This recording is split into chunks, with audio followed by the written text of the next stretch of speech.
करण और अर्पिता हॉल में लगे सोफे पर बैठे हुए थे। तभी विला के बाहर किसी के कार रोकने की आवाज आई। उन दोनों ने जब बाहर गेट की तरफ देखा तो सामने से प्रिशा भागते हुए घर के अंदर आ रही थी और उसके पीछे ही पृथ्वी। अर्पिता अपनी जगह से उठकर खड़ी हो गई और प्रिशा भागकर उसके गले से लग गई। प्रिशा को अपने सामने देख अर्पिता की जान में जान आ गई और वो बेहद ही फिक्र भरी आवाज में बोली, प्रिशा तू ठीक तो है ना? तुझे किसी ने कोई चोट तो नहीं पहुंचाई? प्रिशा ने अर्पिता का हाथ पकड़ते हुए बोला, अर्पी मुझे भला कौन चोट पहुंचा सकता है? मैं तो उन सब गुंडों की जम के धुलाई करके आ रही हूँ। सब तो उन्होंने मुझे बेहोश कर दिया, वरना तो मैं उन्हें रोड पर ही अच्छे से सबक सिखा देती। तभी पृथ्वी, जो अंदर घर की तरफ ही आ रहा था, उसकी नजर अर्पिता पर पड़ी। उसने उसके कपड़ों को देखा तो वो सब समझ गया कि क्यों उसके आदमी अर्पिता की जगह प्रिशा को उठा ले गए थे। अर्पिता उन दोनों ने एक ही कलर और एक जैसे ही कपड़े पहने हुए थे। अर्पिता की नजर पृथ्वी पर पड़ी। पृथ्वी ने जब अर्पिता को उसे देखते हुए देखा तो वो अपने हाथ जोड़ अर्पिता से बोला, नमस्ते भाभी सा। वी करण और प्रिशा पृथ्वी को अर्पिता को भाभी सा बोलते हुए हैरानी से देखने लगे। अर्पिता पृथ्वी को पहचान गई थी कि पृथ्वी को उसने कुलदेवी मंदिर में देखा था और आंचल ने बस उसे इतना ही बताया था कि वो सब भी उनके ही परिवार का हिस्सा है। अर्पिता ने पृथ्वी की तरफ देखकर उसे नमस्ते बोला तो प्रिशा पृथ्वी से बोल पड़ी, आप अर्पिता की कैसे जानते हैं? अर्पिता आपकी भाभी कैसे हुई? ऐसे ही सवाल अर्पिता के मन में भी थे। उसने प्रिशा की तरफ देखकर बोला, प्रिशा ये यश के भाई है, लेकिन तुम इनके साथ कैसे? इस पर पृथ्वी ने अर्पिता की तरफ देखकर बोला, राजवीर सामे और राजवीर बिजनेस पार्टनर है। राजवीर ने ही मुझे प्रिशा की लोकेशन भेज इन्हें यहाँ लाने के लिए बोला था। वैसे मुझे पता नहीं था कि आप राजवीर की बहन हैं।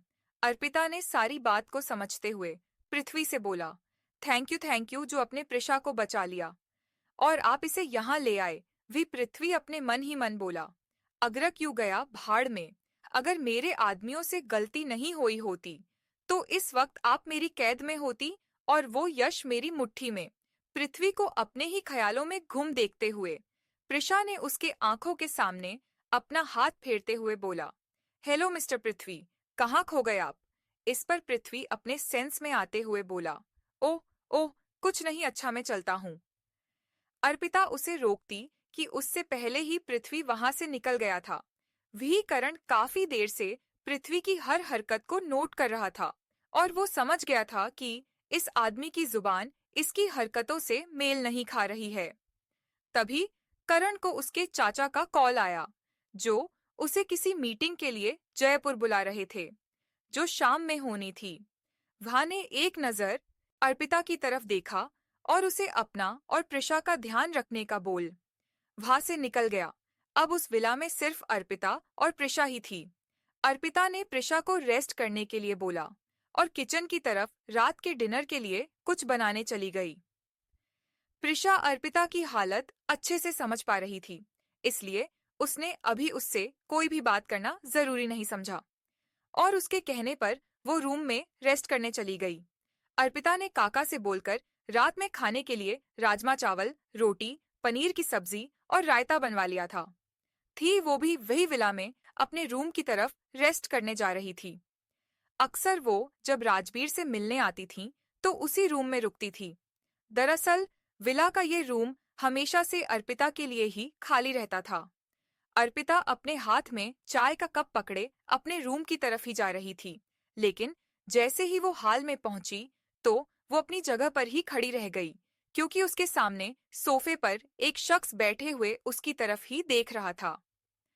अर्पिता की नजर जब अपने सामने बैठे हुए शख्स पर गई तो उसके हाथ में पकड़ा हुआ चाय का कप उसके हाथ से छूट गया और सारी चाय कप टूटने के साथ फर्श पर गिर गई। कप टूटने की आवाज सुन किचन में काम कर रहे काका भागकर बाहर हॉल में आ गए और अर्पिता की तरफ देखकर बोले, अर्पिता बेटा, क्या हुआ? क्या कहीं लगी तो नहीं? लेकिन अर्पिता का ध्यान तो सिर्फ अपने सामने बैठे शख्स पर ही था। काका ने भी जब हॉल में अपने और अर्पिता के अलावा किसी तीसरे इंसान को देखा तो उन्होंने उसकी तरफ देखकर बोला, जी सर, आपको किससे मिलना है? अर्पिता ने अपनी नजरें नीचे किए हुए बोला, काका ये मेरे पति है, आप जाइए। काका ने अर्पिता की बात सुन ठीक है, बोला और किचन की तरफ चले गए। अर्पिता के सामने बैठा हुआ शख्स कोई और नहीं यश ही था, जो अर्पिता के उसकी कॉल्स का जवाब ना देने की वजह से इस वक्त बेहद गुस्से में था। वो सोफे पर से उठा और अर्पिता की तरफ आने लगा। भी अर्पिता अपनी नजरें नीचे किए हुए चुपचाप अपनी जगह पर ही खड़ी थी। यश ने जैसे ही आगे बढ़ अर्पिता का हाथ पकड़ने के लिए अपना हाथ आगे बढ़ाया कि तभी राजवीर ने बीच में आकर अर्पिता को उससे दूर कर अपने पीछे कर लिया और अपनी गुस्से भरी आवाज में उससे बोला, दूर रहो अर्पिता से।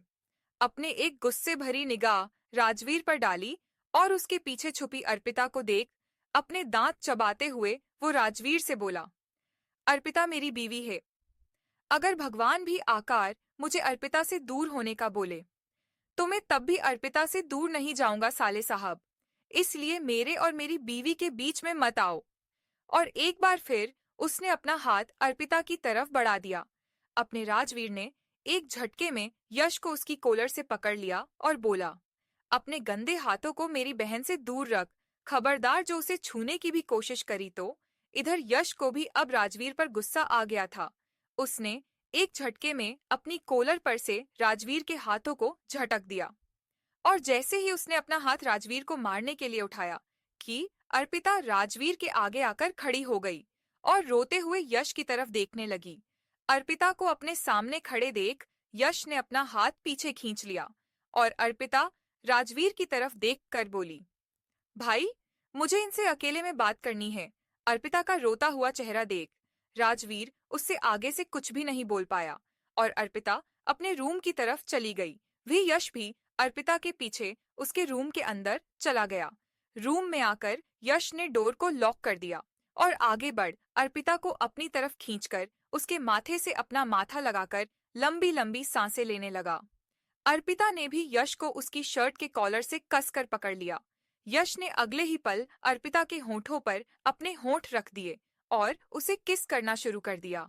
इधर अर्पिता भी खुद को यश की बाहों में पिघलता हुआ सा महसूस कर रही थी और उसकी आंखें बंद होने लगी। लेकिन अगले ही पल उसके जहन में मयूरी और यश का वीडियो आ गया और एक जोर का धक्का यश को देते हुए वो उससे अलग हो गई। यश अर्पिता की तरफ देखते हुए अपने होठों पर लगी उसकी रेड लिपस्टिक को बड़े प्यार से साफ कर रहा था। अब क्या फैसला लेगी अर्पिता? क्या यश बता पाएगा वीडियो के पीछे की असली कहानी? जानेंगे नेक्स्ट पार्ट में। Thank you.